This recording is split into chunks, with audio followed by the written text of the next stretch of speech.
예전에 초등학생들을 초딩이라고 그렇게 불렀다면 요즘에는 잼민이라고 한다는 거 알고 계십니까? 네, 단순히 초등학생들과 같은 그 저연령층을 통칭해서 쓰는 말일 뿐만 아니라 민폐를 끼치는, 그러니까 개념이 없는 아이들을 대상으로 쓰는 표현이, 그러니까 이제 하나의 신조어죠. 이 잼민이라고 합니다.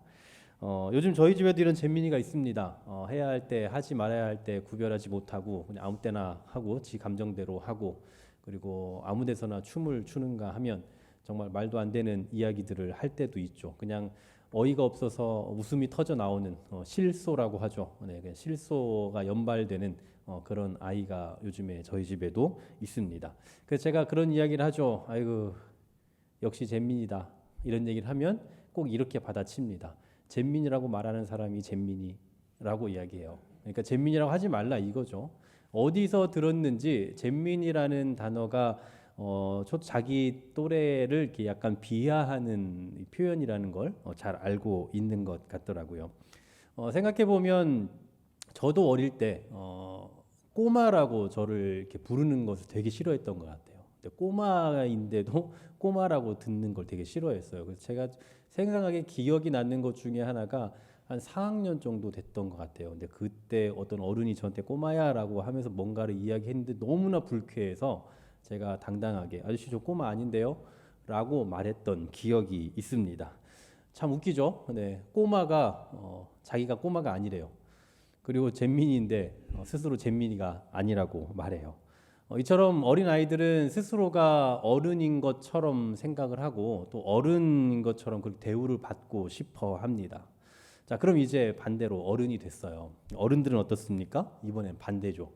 어려 보여요, 젊어 보여요, 이런 얘기 얼마나 좋아하는지 몰라요. 그러니까 젊어 보입니다, 어려 보입니다, 이런 얘기를 듣는 것을 좋아하는 것을 넘어서 제 나이대로 보인다라고 말하는 것을 되게 불쾌해합니다. 네, 예를 들면 저는 이제 최근 바뀐 나이로 이제 42살이거든요. 바뀐 나이로. 근데 저에게 40대처럼 보여 이러면 기분이 안 좋아요. 네. 대학생처럼 보여요, 30대처럼 보여 이런 얘기를 해야 기분이 좋지. 좀 40대인데도 40대처럼 보여요, 뭐 40대 초중반처럼 보여 이런 얘기하면 되게 기분이 안 좋은 것 같아요. 네, 네, 네, 감사합니다. 네. 여러분도 아마 다 그러실 거라고 생각이 됩니다. 네, 제 나이로 말하면 왠지 뭔가 모르게 약간 불쾌함이 있어 보인다라는 거죠. 이처럼 사람은 하나같이 현실을 좀 부정하려고 하는 것 같습니다. 나이뿐만 아니라 모든 부분에 있어서 좀 그런 것 같아요. 자신의 상황이나 처지나 환경을 인정을 해야 되기도 하고, 또 그 상황 속에서 최선이 무엇인가를 알고 조금 더 전진하는 그런 삶을 살아야 되는데, 언제나 이 자기 자신의 현재의 상황을 부정하려 하는 그런 습성 때문에 도무지 현실을 잘 직시하지 못하는 그런 모습들을 보일 때가 많이 있다라는 거죠. 이럴 때 어떤 문제가 생깁니까? 어김없이 이 자기 반성이라는 것이 없어지죠. 뭔가가 부족한지를 알고 그래서 그 부분에 대한 노력을 하고 그래서 조금 더 이렇게 전진해 나가고 조금 더 성숙해져 가야 되는데, 자기 자신에 대해서 정확하게 판단을 할 눈이 없어져 버리니까 자꾸만 엉뚱한 쪽으로 이 관심을 갖게 되고 엉뚱한 쪽에 어떤 그 방향을 설정을 하게 되기도 하죠. 왜 이런 말씀을 드리느냐 하면 이런 모습이 우리 신앙생활 가운데도 참 많이 나타나기 때문입니다. 우리 신앙인들에게는 나름 수준이라는 것이 있습니다. 스스로 자기의 신앙의 수준을 알고 그에 맞게 대응을 해야, 그래야만 또 발전이 일어나고 성숙이라는 것이 일어나는데, 자기 자신에 대한 그 발견이 도통 잘 일어나지를 않습니다. 그나마 우리 신앙의 어떤 수준을 좀 평가할 수 있는 기준이 있다면 아마 뭐 직분이나 아니면 신앙의 연수 이런 게 아닐까 싶어요. 물론 이런 것도 일면 우리의 어떤 수준을 평가해 줄 수 있는 그런 척도가 될 수도 있을 겁니다. 하지만 하나님과의 관계에 있어서의 그 수준은 또 다른 것일 수가 있거든요. 바로 이런 부분에 있어서 예민함이 있어야만 내가 지금 뭐가 부족한지를 알게 되고, 그래서 어떤 노력을 해야 되는지도 알게 되고, 또 실질적인 그런 노력을 하게 되면서 점점 변화가 일어나게 된다라는 말이죠. 그런데 자기 자신에 대한 발견에 있어서 예민함이 없다 보니 도통 잘 변화가 일어나지 않고 또 발전도 일어나지 않는 것 같다라는 생각이 든단 말입니다. 그래서 오늘은 우리 개인의 신앙의 수준을 좀 평가해 보려고 합니다. 네, 말씀을 들으시고 이제 나가시면서 다 적어서 내고 가셔야 돼요. 네, 괜히 왔다 싶으시죠? 네, 농담입니다. 농담이에요. 적어가실 필요는 없고 스스로 좀 생각해 보면 좋을 것 같은데요. 오늘 우리가 읽은 이 본문에서는 총 세 그룹이 등장합니다. 그러니까 오늘 우리가 생각해 볼 신앙의 수준은 세 가지밖에 안 돼요. 자녀들, 아비들, 청년들 이 세 부류가 나오는데요. 이 그룹들이 뭘 의미하는가에 대한 유력한 몇 가지 견해들이 있는데 한 세 가지 정도 견해가 있더라고요. 첫 번째로는 이 세 그룹은 모두 다 그리스도인이에요. 모두 신자인데 각각 좀 그냥 다르게 부르는 것일 뿐인 거죠. 제가 여러분들에게 성도님이라고 부르든지 아니면 뭐 집사님이라고 부르든지 뭐 아니면 이름을 붙여서 부르든지 각각 좀 다른 형태로 부르는 것처럼 여기서 말하는 자녀들, 아비들, 청년들은 결국 동일한 대상이다. 이게 첫 번째 견해이고요. 또 한 가지는 이 두 부류로 말하고 있다는 견해예요. 무슨 얘기냐면 자녀들이 그러니까 모두를 다 자녀들이라고 말하는데 그 자녀들 중에는 두 부류가 있다라는 거죠. 하나는 아비들이고 하나는 청년들이다. 뭐 이런 견해가 있더라고요. 또 마지막 세 번째로는 진짜 말 그대로 신앙의 수준이에요. 그러니까 자녀들은 가장 그 어린 아이와 같은 신앙, 그리고 청년들은 그 다음, 그리고 아비들은 이제 좀 성숙한 신앙, 이렇게 총 세 가지 정도로 나눈다. 이런 견해가 있습니다. 이 가운데서 뭐 사실은 뭐 여러 가지 이제 뭐 포괄적인 이해가 좀 필요할 것 같아요. 뭐가 옳은지 그른지에 대한 그 이해를 하려면 좀 다양한 해석들이 필요할 것 같습니다만 저는 오늘 이 세 번째 견해를 좀 근거로 이야기를 좀 풀어가 볼까 합니다. 그러니까 이 세 그룹은 결국 영적인 성숙의 단계를 표시하는 거다. 이런 관점에서 한번 좀 다뤄보자라는 거죠. 먼저 첫 번째로는 자녀 또는 아이 단계입니다. 12절에 보시면 자녀들아 내가 너희에게 쓰는 것은 너희 죄가 그의 이름으로 말미암아 사함을 받았음이요. 14절에 보시면 아이들아 내가 너희에게 쓴 것은 너희로 아버지를 알았음이요라고 말씀하죠. 자, 이 말씀을 통해서 알 수 있는 이 하나님의 자녀의 특징이 있습니다. 두 가지가 있어요. 하나는 죄 사함을 얻은 사람입니다. 죄 사함을 얻은 사람. 자, 12절 하반절에 뭐라고 말씀합니까? 그의 이름으로 말미암아 사함을 받았음이요라고 말씀하죠. 뭐 받을 뻔했다 또는 받고 있다가 아니라 이미 받았다라고 표현해요. 그러니까 예수 그리스도로 인해서 이미 죄 사함을 받은 성도를 의미하고 있는 겁니다. 여러분, 우린 다 하나같이 뭡니까? 하나님의 자녀죠. 하나님의 자녀라고 말할 수 있는 그 이유가 뭡니까? 바로 예수 그리스도로 말미암아 죄 사함을 받았기 때문이에요. 그러니까 예수님을 믿는 사람들은 당연히 죄 사함도 받았고 그렇다면 당연히 우리의 신분은 하나님의 자녀가 되는 거죠. 여러분, 예수님 믿지 않는 사람들은 하나님의 자녀라고 말하지 못합니다. 그 이유는 뭡니까? 죄 사함을 못 받았기 때문이에요. 예수님을 믿지 않기 때문에 비그리스도인인 거고 예수 그리스도를 믿지 않기 때문에 당연히 죄 사함이라는 것도 없는 거예요. 그러니 당연히 하나님의 자녀가 될 수 없는 거죠. 그러므로 우리가 죄 사함을 받았다라는 것은 하나님의 자녀가 되었다는 증표가 되는 겁니다. 자, 두 번째로는 아버지를 아는 사람이라고요. 아버지를 아는 사람. 한마디로 말하면 하나님을 아버지라고 부르는 사람입니다. 여러분, 세상의 시각으로 우리를 보면 참 이해가 안 되는 사람들일 거예요. 왜냐하면 인간 아버지도 있는데 하나님도 아버지라고 말하니 얼마나 이상합니까? 도대체 네 진짜 아버지는 누구냐라고 묻고 싶을 거예요. 우리에겐 분명히 인간의 아버지가 있잖아요. 근데 또 하나님을 향해서 아버지라고도 말하니 얼마나 이상하게 들리겠냐라는 거죠. 그러나 우리는 어떻습니까? 우리의 시각으로 볼 때 하나님을 아버지라고 부르는 것은 전혀 이상한 일이 아니죠. 왜 그렇습니까? 이미 앞서 말씀드렸던 것처럼 우리는 예수 그리스도 안에 거하고 있는 자들이기 때문이에요. 즉 예수 그리스도 안에 거하는 자들은 곧 하나님의 자녀이고 그리고 하나님의 자녀는 곧 하나님을 아버지라고 부를 수 있는 그런 권세가 생긴 거죠. 우리가 잘 알고 있는 요한복음 1장 12절 영접하는 자 곧 그 이름을 믿는 자들에게는 하나님의 자녀가 되는 권세를 주셨다라고 말씀하죠. 또 로마서 8장 15절 너희는 다시 무서워하는 종의 영을 받지 않았고 양자의 영을 받았으므로 아빠 아버지라 부르느니라고 말씀을 하고 있죠. 그렇습니다. 우리는 하나님의 자녀들은 하나님을 저기 멀리 계시는 분, 뭐 하늘 위에 멀찌감치 계시는 그런 분으로 여기는 것이 아니라 나와 가장 가까이에 있고 나와 가장 친근하신 아버지로 아는 법이죠. 이것이 바로 영적인 성숙 단계에 있어서 가장 첫 번째 단계, 자녀 단계 I 단계입니다. 자, 어떻습니까, 여러분? 이 정도는 아무것도 아니죠. 우린 다 이 정도는 하잖아요. 네, 우리 다 하나님을 아버지라고 부르고 하나님의 자녀라고 믿고 살아가고 있고 또 하나님을 예수님을 영접했고 그러니 뭐 이 정도는 우리가 뭐 가장 기초적인 단계라고 말할 수 있을 겁니다. 그러니까 신앙인이라면 누구나 다 이 정도는 머물러 있다. 이 정도는 하고 있다라고 생각할 수 있는 그런 단계. 첫 번째 단계라고요. 자, 두 번째는 청년 단계입니다. 청년 단계. 자, 13절, 14절 보시면 각각 이렇게 시작을 하고 있습니다. 청년들아. 그러면서 이렇게 말씀하죠. 13절에 내가 너희에게 쓰는 것은 너희가 악한 자를 이기었습니다. 또 14절 내가 너희에게 쓴 것은 너희가 강하고 하나님의 말씀이 너희 속에 거하시고 너희가 흉악한 자를 이기었음이라 하고 말씀해요. 여러분, 청년 하면 어떻습니까? 가장 힘이 있을 때잖아요. 가장 쌩쌩할 때입니다. 여러분의 청년 때를 한번 생각을 해보십시오. 저는 이제 뭐 제 청년인가요? 지금? 네, 청년이라고 해야 되나요? 뭐 제가 지금 저도 이제 나이가 들어서 이런 얘기 하면은 여러분들이 비웃으실 테니까 청년인 거겠죠. 근데 제가 이렇게 뭘 해도 항상 어른들은 항상 그래.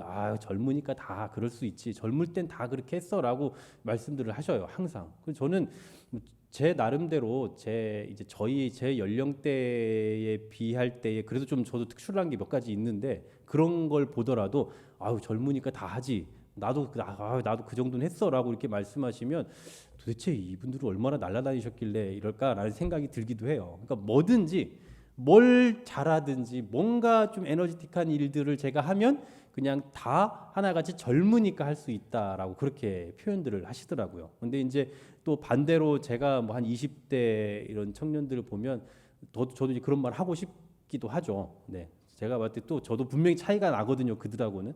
근데도 어쨌든 여러분들이 보시기에 어른들이 보시기에는 제가 굉장히 젊으니까 뭐 다 젊으니까 할 수 있을 거야 있다라고 다 그렇게들 평가를 하세요. 무슨 얘기냐면 그만큼 젊음이라는 것은 그냥 뭐든지 다 할 수 있는 그런 시기라고 여기는 거예요. 뭐든지 다 할 수 있고 뭐든지 뭐 피곤을 느끼지 못하고 배고픔도 느끼지 못하고 뭐든지 많이 먹을 수 있고 그냥 다 할 수 있는 그런 때라고 생각하는 그 시기가 젊음의 시기죠. 영적인 젊음도 마찬가지입니다. 악한 자, 즉 사단과 싸워서 이기는 강함이 있대요.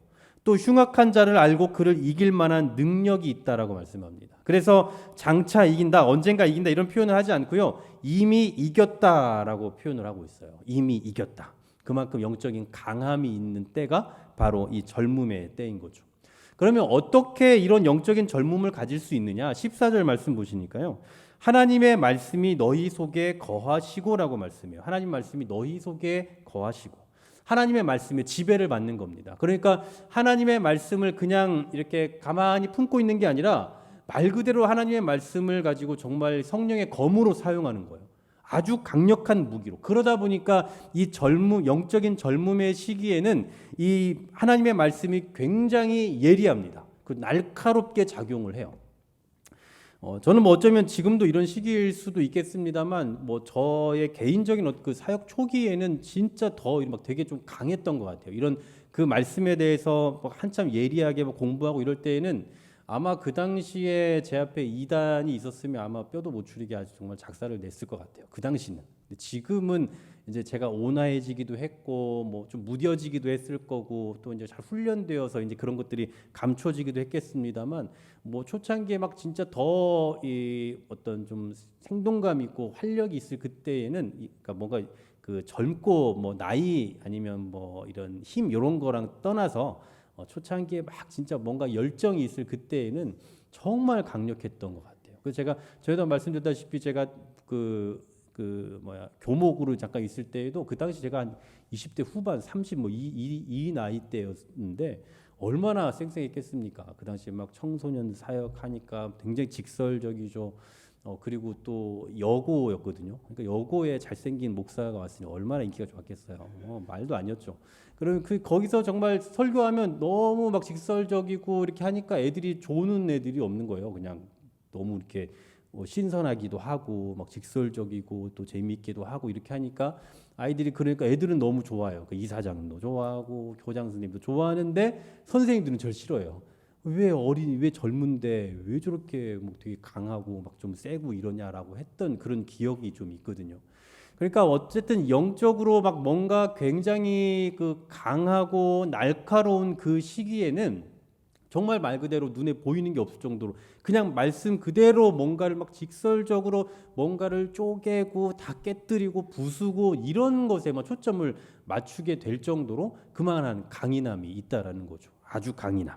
그러다 보니까 언제나 갈등이 생기기도 하고 어려움이 생기기도 합니다. 그 어느 때보다 강하게 무장되어 있다 보니 날카롭게 하나님의 말씀이 작용되다 보니 이런 갈등이 생기기도 한다라는 거죠. 이처럼 영적인 젊음의 때, 영적인 젊은이, 바로 강한 확신으로 무장되어서 겁없이 증언할 수 있는 그런 시기, 바로 이것이 두 번째 수준, 청년의 때입니다.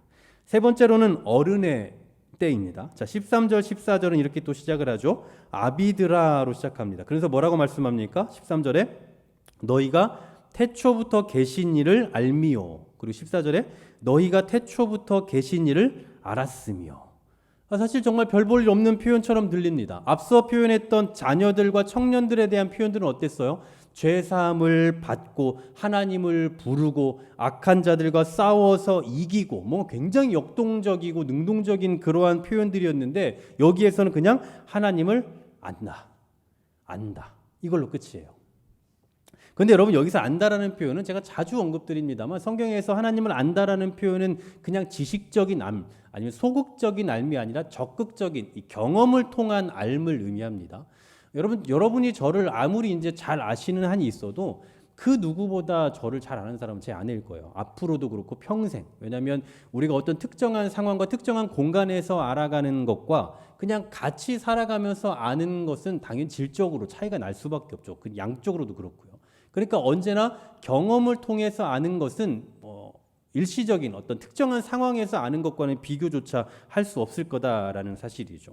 바로 여기서 하나님을 안다라고 하는 것도 바로 그런 겁니다. 그냥 지식적으로 하나님을 아는 것이 아니라 우리 인생의 긴 시간 동안에 하나님과 교제하면서 하나님을 경험으로 깊이 알아가는 그런 단계, 바로 그런 상황을 이제 여기서 아비드라라고 그렇게 부르고 있다라는 사실이죠. 그러니까 우리가 앞서서 생각해본 자녀들아 아니면 청년들아라고 하면서 굉장히 역동적이고 생동감 있게 표현했던 그런 관계들과는 또 다른 여기서 말하는 이 알은 정말 질적으로 도무지 누구도 따라가기 어려운 그런 질적인 강한 그런 알의 수준, 어떤 경험적으로 알아가고 있는 그런 수준을 말하고 있다라는 사실이죠.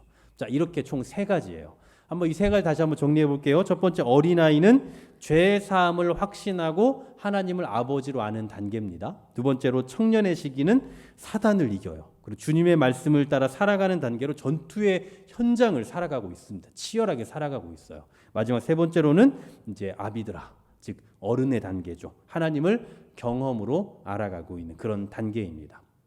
자, 여러분 어느 단계십니까? 네, 아이입니까? 청년입니까? 아니면 어른입니까? 속으로 대답하시고요.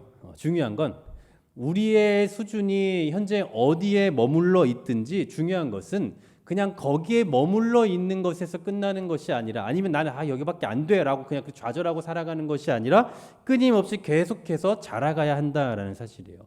우리가 어린아이에 머물러도 좋고 청년이어도 좋습니다. 중요한 건 지금에 머물러 있지 않고 계속해서 우리의 신앙은 발전하고 계속해서 자라가야 한다라는 사실이에요. 여기에 계신 어른들께 제가 자라야 됩니다 이런 표현을 쓰는 것은 좀 그렇습니다만 우리의 영혼은 어쨌든 계속해서 천국 가는 그날까지 자라가야 되는 거잖아요. 성경은 계속해서 그걸 말씀하고 있고요.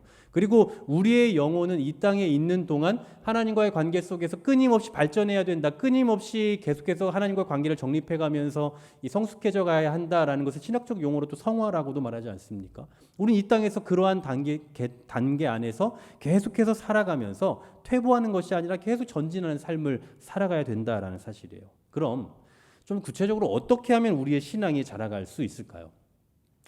제가 이제 우리 다음 세대를 위해서 기도할 때 늘 빼먹지 않고 하는 표현 중에 하나가 이런 표현이에요. 하나님을 인격적으로 경험하게 해달라는 기도입니다. 하나님이 인격적으로 만나게 해달라.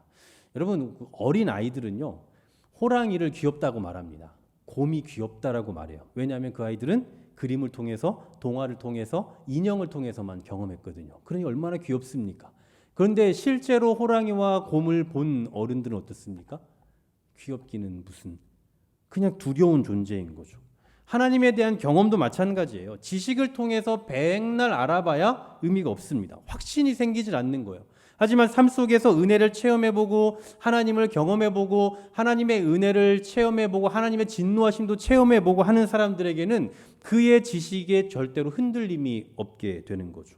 그렇다고 해서 뭐 매일같이 하나님의 음성을 들어야 된다거나 아니면 뭐 자다가 뭐 지옥과 천국 왔다 갔다 해야 된다 이런 이야기를 하는 것은 아닙니다. 오늘 본문에서 아비들의 신앙을 말하면서 그들이 하나님을 안다라고 말하는데 무엇을 안다고 말하는지 다시 한번 보세요. 13절에 너희가 태초부터 계신 이를 알미라고요. 또 14절 너희가 태초부터 계신 이를 알았으며. 여러분 하나님을 경험으로 아는데 어떤 하나님을 안다고요? 태초부터 계시니, 태초부터 계시니. 그러니까 뭐 하나님이 뭐 신학적으로 어떻다는 둥, 하나님의 속성이 어떻다는 둥, 하나님의 일하심, 하나님의 역사가 어떻다는 둥, 뭐 이런 거창한 것이 아니라 가장 기본적인 하나님은 태초부터 계셨다. 여러분 이거 모르는 분 계세요? 그냥 우리 다 알고 있는 거잖아요. 가장 기본적이지만 가장 원초적인 그 사실을 알고 있다라는 거죠. 근데 여러분 솔직히 하나님이 태초부터 계신 걸 본 사람이 있습니까? 하나님이 태초에 세상을 만드셨다는 걸 본 사람이 있어요? 아무도 없잖아요. 근데 어떻게 믿습니까? 하나님의 말씀으로 믿는 거예요. 태초부터 계시다라는 것을 눈으로가 아니라 하나님의 말씀을 근거로 믿는다라는 사실이죠. 그리고 이 믿음이 말씀을 통해서 하나님에 대해서 확신하는 그 확신이 얼마나 견고한지 마치 체험을 통해서 아는 것과 같은 그런 강한 확신을 갖고 있다라는 거죠. 눈으로 본 적이 없지만 주어진 말씀을 근거로 확신하는 상태, 이게 바로 아비들의 신앙, 즉 성숙한 신앙의 모습이자 우리가 추구해야 될 영적인 상태다라는 사실입니다. 사랑하는 여러분, 하나님의 말씀은 살아있다라는 거 여러분 믿으십니까? 우리 인생의 어떤 체험, 어떤 경험보다 우리 앞에 놓여있는 이 말씀이 가장 확실한 근거라는 것을 잊지 마시기를 바랍니다. 오늘 요한이 밝히고 있는 이 영적인 단계에서 어린아이의 단계에 계시든 아니면 뭐 청년의 단계에 계시든 아니면 그조차도 아니라고 생각하시든 상관없습니다. 오늘 요한은 지금 그 단계에 이르지 못하는 사람들이 막 비판하고 있는 게 아니에요. 넌 왜 그 정도도 못 자라냐 이런 말을 하고 있는 게 아니라고요. 어디에 있든 간에 어느 수준에 있든 간에 어떤 상황 속에서 우리가 어떤 은사를 발휘하며 살아가든 간에 그 나름의 수고와 애씀을 인정해 주고 있어요. 다만 우리는 이 말씀을 적용해야 되는 관점에서 어린아이의 상태나 아니면 끊임없이 전투하는 청년의 단계에서 그치는 게 아니라 하나님에 대한 그 깊은 확신이 있어서 그 어떤 주변 환경에도 흔들림이 없는 그러한 어른의 단계까지 나아가 보자라는 이거 좀 소망해 보자라는 사실이에요. 그러기 위해서는 우리의 삶 가운데서 하나님의 살아계심을 경험하는 어떤 인격적인 그 만남이 있는 체험들이 있어야 될 것이죠. 아마도 뭐 모르긴 몰라도 그런 체험들 있지 않습니까? 무슨 얘기인지도 못 알아듣겠는 성경 말씀을 읽는데 막 눈물이 줄줄 나온다거나 아니면 뭐 말씀을 듣는 중에 막 눈물이 나온다거나 아니면 그냥 눈을 감았고 기도를 막 시작도 안 했는데 뭔가 막 눈물이 나온다거나 하나님의 은혜를 막 깊이 체험한다거나 하는 어떤 이러한 하나님에 대한 그 생동감 있는 체험들, 이런 경험들이 우리 삶 가운데 자주 일어난다면 더없이 좋을 것 같다는 생각이 들어요. 그래서 혹시라도 우리가 좀 경험을 통해서 하나님을 알아가 보고 싶다면 얼마 전에 우리 이동훈 집사님 그 생일 선물로 받으셨다고 고백하신 적 있잖아요. 그런 것처럼 진짜 그런 류의 어떤 하나님의 인도하심과 일하심을 경험하는 것도 우리에게 정말 큰 은혜가 될 것 같다는 생각이 들어요. 그래서 하나님 정말 좀 그런 깨달음도 좀 주십시오라고 기도할 수 있다면 그렇게 해서 그렇게 하면서 우리에게 그런 은혜가 공급되면 좋겠어요. 정말 예배 시간에 그래서 우리가 나와서 예배를 하고 말씀을 듣고 기도를 하지만 짧은 시간 동안 하는 이 적은 어떤 그 순서들을 통해서 그런 하나님의 살아계심을 막 인격적으로 경험해가는 그런 것들이 있다면 더없이 좋겠죠. 하지만 그런 것이 아니다면, 그런 것이 아니더라도 우리에게는 기록된 하나님의 말씀이 있잖아요. 이 말씀을 통해서 우리에게 다가오시고 우리에게 찾아오시는, 오늘도 우리에게 말씀해 주시는 그 작은 음성들을 들어가면서 그것을 통해서 또 우리의 삶의 변혁이 일어나고 또 개혁이 되어지고 또 어떤 도전을 받고, 그러한 삶의 역사들, 변화들을 통해서 우리의 삶이 점점점 성숙해져 가고 자라가고, 그럴 때에 비로소 우리의 삶도 건강해져 가며 우리의 교회도 건강해져 가게 된다라는 사실이죠. 제가 신방을 하면서 우리 이제 어떤 몇몇 분들께서는 참 너무나도 감사하게도 목사님이 새로 오셨으니까 좀 힘을 좀 실어 드리려고 합니다라고 하면서 예배에 막 열심히 참석하신다라고 분도 있고 뭐 그런 분들의 이야기를 들었어요. 그래서 너무나 개인적으로 참 감사하게 생각을 하지만 한편으로는 거기에서 그치시면 안 되고 네, 너무 감사하지만 우리가 누군가를 위해서 하거나 아니면 어떤 분위기에 편승해서 하게 되면 반드시 정점을 찍고 떨어질 때가 와요. 무조건. 네, 반드시. 그래서 무조건 지칠 때가 있다고요. 그래서 어떤 목표를 너무나 강하게 잡고 지향하면서 나아가다 보면 그것이 우리 눈에서 보여지지 않을 때 반드시 꺾이는 시점이 오거든요. 그래서 우리가 어떤 그 이제 리더십의 변화가 생겨나고 그리고 이제 또 건강한 목회적인 이제 리더십의 어떤 이양이 일어나는 과정 속에서 우리가 기대하는 바가 있잖아요. 그 기대하는 바가 눈에 보이지 않으면 점차 어떻게 된다고요? 꺾이게 되어 있다고요. 그럼 우리 의지도 꺾이게 되고 예배에 참여하는 빈도수도 점점 줄어들게 되고 은혜를 받는 시간도 점점 줄어들게 되죠. 그러니까 이처럼 어떤 목적이나 목표를 향해서 아니면 어떤 다른 타인을 위해서 어떤 이런 것에 집중하다 보면 반드시 떨어지게 되어 있기 때문에 우리는 항상 무엇에 관점을 가져야 되느냐 하면 우리 자신의 신앙의 성숙을 위해서 항상 고민하고 그것을 위해서 예배의 자리를 찾아야 된다는 사실이에요. 그리고 예배를 통해서 이러한 성숙이 계속해서 일어나야지 퇴보되거나 멈추거나 아니면 진보나 더 이상의 나감이 일어나지 않으면 그러면 반드시 우리는 넘어질 수밖에 없어요. 그래서 자전거를 예로 드는 경우가 많잖아요. 자전거는 페달을 밟지 않으면 넘어지잖아요. 뒤로 가도 넘어지고요. 무조건 앞으로 가야 되는 거죠. 항상 우리의 신앙도 마찬가지입니다. 영적인 성숙도 마찬가지예요.